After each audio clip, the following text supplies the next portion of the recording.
Hai guys, balik lagi sama gue. Trailer dari film GJLS Ibuku Ibu-Ibu udah keluar nih. Dan kita banyak banget dapat bocoran soal filmnya. Dari trailernya aja sih udah lucu banget ya. Dan dari trailernya ini kita bisa tahu banyak banget. Mulai dari Fanny yang ternyata calon ibu pengganti buat GJLS, atau bahkan jajaran para cast-nya yang udah mulai dikenalin. Ada Luna Maya, Ence Bagus, Benny, Ebel, dan lain-lain.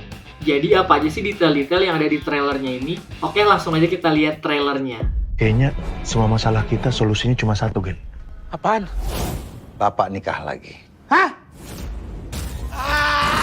Kenapa? Bapak mau nikah lagi, Po.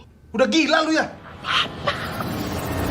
Hah? Trailer ini diawali dengan Hifzy, Rigen, dan Rispo yang nyusun rencana untuk ngegagalin bapaknya nikah lagi. Scene ini sepertinya scene setelah ruang tamu, di mana bapaknya yang baru mengumumkan niatnya untuk nikah lagi. Yang setelah itu justru di-cut ke Patio yang baru ngumumin ke GJLS. Rigen dan Hifzy yang kaget, dan Rispo sepertinya yang sedang sedih, apa karena baru ditinggal ibunya. Dan scene berikutnya Rispo yang baru nyimak dan denger bapaknya mau nikah lagi langsung kaget. Kemudian ada montage dari Rigen yang pingsan di pinggir jalan, yang mungkin ini rencana dari GJLS untuk menggagalkan bapaknya. Karena baju yang digunakan sama seperti di scene sebelumnya. Hifzy yang nangis dan ditahan oleh Reina Veska yang berperan sebagai Yuni, atau biduan dangdut yang sepanggung sama Hifzy. Di sini ini sih masih kurang jelas nih, lagi ngapain sih mereka dan kenapa Hifzy nangis. Dan berikutnya ada Rispo yang nangis di tengah jalan. Kayaknya sih dia baru aja kalah judi online ya, karena Rispo yang punya kebiasaan main judi online dan dia sedang memegang HP ketika menangis. Oke, next.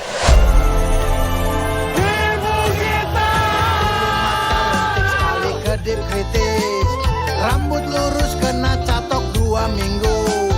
Pak, ibu kita harusnya ibu-ibu. Itu semua proses.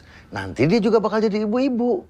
Hifzy, Rigen, dan Rispo yang teriak ibu kita. Apa karena di sini mereka baru tahu kalau misalkan ibu dari mereka itu meninggal? Dan Rispo yang ngasih tahu ke Hifzy dan Rigen kalau ibunya meninggal. Di belakang Rispo terlihat ada spanduk dari dapil, yang kita bisa lihat lebih jelas kalau nama dapilnya itu Kusnandar Yupianto, yang kalau di teasernya disingkat menjadi Kuyuk. Yang menurut gue sebelum scene berlari di tengah hujan ini adalah scene mereka berlari bertiga sambil meneriaki ibu yang ada di teaser.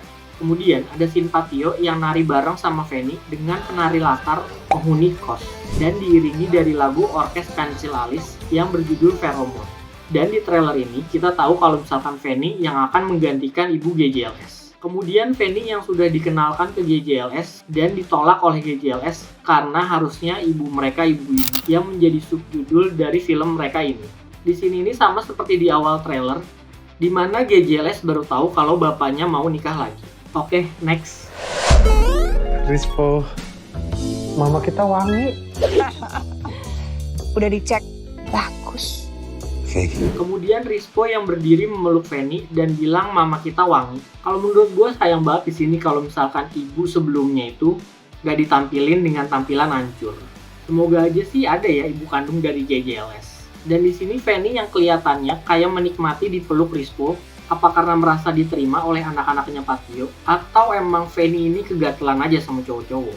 Luna Maya yang keluar dari mobil, sepertinya di sini Luna Maya yang ngebantu Patio dan Fanny untuk mengurus masalah dokumen-dokumennya. Di sini juga masih belum jelas nih, Luna Maya itu berperan sebagai siapa dan hubungannya apa sih sama Patio, GJLS, dan Fanny. Dan di scene berikutnya Luna Maya yang terlihat memegang map biru dan setelahnya ketika Luna Maya bilang bagus, dia juga bergestur seperti ngodein duit. Apa yang bagus di sini? Apa karena Patio nyogok Luna Maya atau hal lain? Oke, lanjut. Gue yakin si Fanny itu cuma pengen harta bapak. Warisan kita. Nanti malam kita ke klubnya Fanny. Kita cari tahu dia cewek baik-baik apa enggak. Ke klub. Di berikutnya kita bisa lihat kamar dari GJLS dan Hifzy yang duduk di ranjang Rigen karena di belakangnya ada kalung-kalung dan Rigen suka pakai kalung dan ada gambar yang biasanya tuh identik dengan kaum hippie. Kemudian Rigen yang curiga sama Fanny kalau dia cuma manfaatin bapaknya doang. Dan di belakangnya terlihat Rispo yang sedang duduk. Ini Rispo lagi ngapain ya? Dan kalau kita lihat lebih jelas lagi, itu kenapa selimutnya gerak-gerak ya? Apa yang lagi dilakuin sama Rispo sih? Oke, lanjut. Fanny dan Patio yang bermesraan di ruangan rumah Patio. Di belakangnya ada GJLS yang lagi merhatiin mereka. Kemudian di scene berikutnya, kita bisa lihat lebih jelas lagi GJLS yang saling nempelin pipi. Dan jika kita lihat lagi, baju Rispo bertuliskan "Take care of your world". Apa ini juga merupakan metafor kalau misalkan dunianya itu dunia Patio dan dunia GJLS, yang mereka seharusnya mentingin dunia masing-masing dan gak ikut campur sama urusan yang lain. Yang di scene berikutnya terlihat lebih jelas lagi tulisannya. Iya, tulisannya ya, bukan fokus ke yang lain kan. Atau emang ini film secara teknis juga nyeleneh habis. Gak cuma dari GJLS-nya doang yang aneh, tapi secara teknis juga nyeleneh habis nih. Ngapain coba kayak ada Rispo di zoom sampai segitunya? Kayaknya sih emang bakal pecah banget sih ini film, dan bener-bener nggak jelas. Oke, next. Nih, kita cari tahu dia cewek baik-baik apa enggak. Ke klub. Betul kau. Masuk aku. Wanita. Terlihat Feni yang jadi SPG rokok di sebuah klub malam sedang nawarin produknya rokok L. Apakah produk-produknya juga diplesetin sama kayak produk-produk di film Cek Toko Sebelah yang hampir semua produknya itu diplesetin dengan nama yang lucu-lucu. Kemudian ada Hifzi yang ngidein buat nyari tahu Feni, dan di sini mereka udah tahu kalau Feni itu kerja di klub, dan ekspresi Rispo yang justru senang ke klub. Ebel Cobra yang sepertinya jadi security di klub, tapi di scene berikutnya kita juga bisa lihat Ebel ini berdiri di sebelah DJ, dan di teaser dia joget sambil buka baju. Oke, balik lagi ke scene ini. Ebel yang nyium tangan Rispo, tapi langsung dipukul mukanya sama Rispo, dan ngebentak Ebel dengan logat seperti orang Batak. Betul kau. Masuk aku. Kayaknya mereka nyamar jadi orang penting agar bisa masuk ke klub. Dan di sini kelihatan kayaknya Regen gak bisa nahan ketawa melihat muka Ebel. Rispo yang pakai jersey merah timnas Indo dengan logo Garuda dan tulisan Erspo yang merupakan clothing resmi yang jual jersey timnas Indonesia. Dan di sini kelihatan banget kalau Rispo justru malah enjoy buat joget-joget dan lupa sama misi utamanya ke klub. Dan Rispo diliatin sama Regen dan Yus. Dan ada David Nurbianto yang jadi komedi konsultan untuk film ini yang nepokin Rispo yang lagi joget. Kemudian ada shot singkat dari Ebel yang nari sama cewek, dan di belakangnya bertuliskan "Selamat bertugas Abangda Intel". Selanjutnya ada Adi Sudirja. Apakah Adi ini berperan sebagai Abangda Intel itu sendiri? Karena kelihatannya kayaknya dia yang ngerayain di klub malam ini.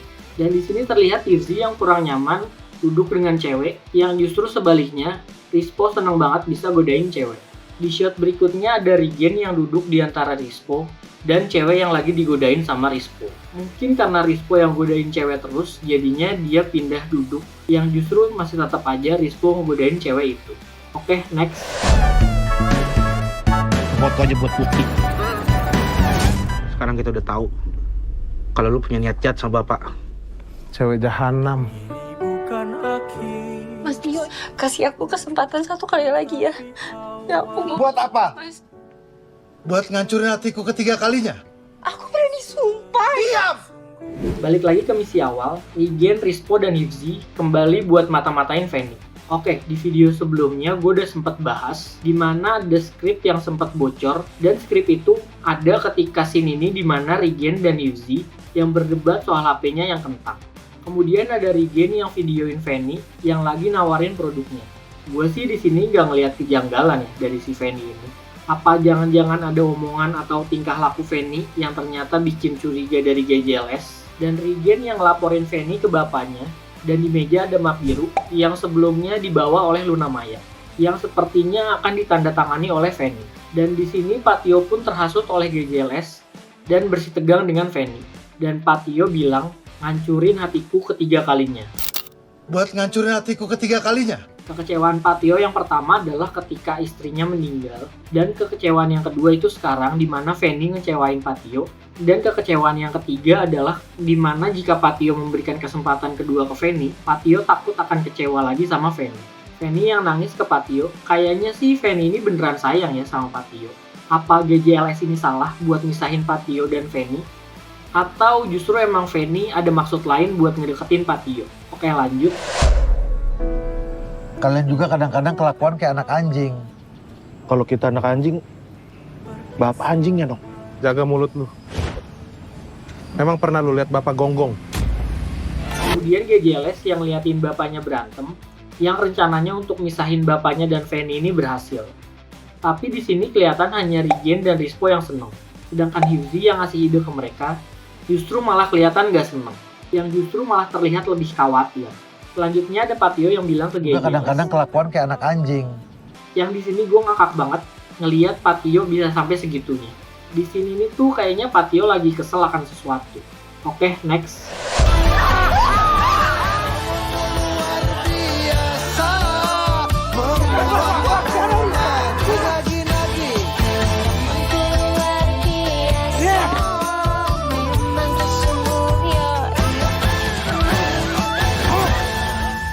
Lu bisa gak sih tahan sejam aja nggak main judi? Gua kan main judi buat bayar pinjol, Gen. Pinjol juga gara-gara judol. Itu namanya roda ekonomi kreatif yang berputar. Salahnya di mana?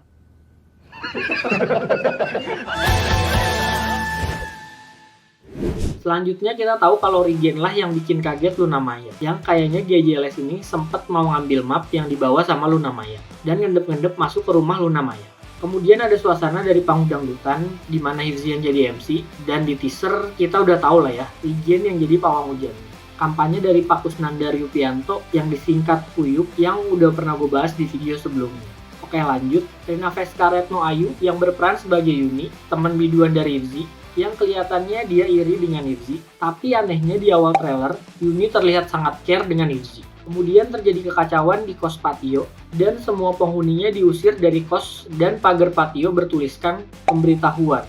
Tanah dan bangunan ini sedang dalam sengketa di Pengadilan Negeri Jakarta Barat. Jika kita lihat, Rispo dan Regen yang ngebantu ngelerai Patio, sedangkan Hyuzi yang baru datang ke tempat kos. Si Hyuzi ini dari mana ya? Dan masalah di kos inilah yang membuat Patio kesel di scene sebelumnya, sampai bilang anak anjing. Dimana kos-kosannya disegel, dan mungkin GJLS nggak mau ngebantuin buat ngurusin kos-kosannya. Kemudian dikenalin para cast dari film GJLS si buku ibu-ibu ini. Ada Ence Bagus, Davi Sumbing, Benedictus Siregar, atau dikenal Benedicti Siti, Rian Balita, Debbie Ceper, David Nurbianto, Ebel Cobra, dan Adi Sudirja. Belum ada info yang jelas nih, mereka itu bermain sebagai siapa. Tapi kalau misalkan gue lihat lagi, kayaknya sih Ence Bagus di sini jadi ketua dari organ tunggal dangdutan yang lagi marah sama Hyuzi. Dan di scene awal, Hyuzi yang meneriakin Pak, mungkin itu lagi neriakin Ence Bagus. Kemudian ada Ebel yang jadi security club, David yang jadi pengunjung klub, dan Adi sepertinya yang jadi abang Intel. Sedangkan untuk Davi, Benny, Rian, Debbie masih belum jelas nih. Kemudian ada Rispo yang nyium BH. Kalau dilihat dari suasana kamar ini sih kamar dari Luna Maya. Tapi anehnya orang yang tidur di ranjang menggunakan baju berwarna hitam. Sedangkan di scene sebelumnya Luna Maya menggunakan baju berwarna putih. Dan ada Fanny yang tampak lagi nyuci. Mungkin dia lagi nyuci motornya Patio, dan kelihatan di sini Fanny tampak kesel dan mukul cuciannya. Kemudian ada logo dari GJLS, yang jadi berkesan kayak Fanny ini mukul GJLS. Kemudian ada Rispo dengan teorinya tentang roda ekonomi yang berputar. Ya, scene ini sih sama ya kayak di teasernya, nggak ada yang baru. Dan yang terakhir, hashtag siap goblok. Oke, itu dia breakdown dari gue soal film GJLS ini. Gue sih jadi makin gak sabar nih buat nonton filmnya. Bakal segoblok apa ya film dari GJLS ini? Dari cerita, kelakuan, dan teknis gambar serta suaranya yang udah komedi banget. Gimana nih menurut kalian? Tulis jawaban kalian di kolom komentar ya. Let's discuss.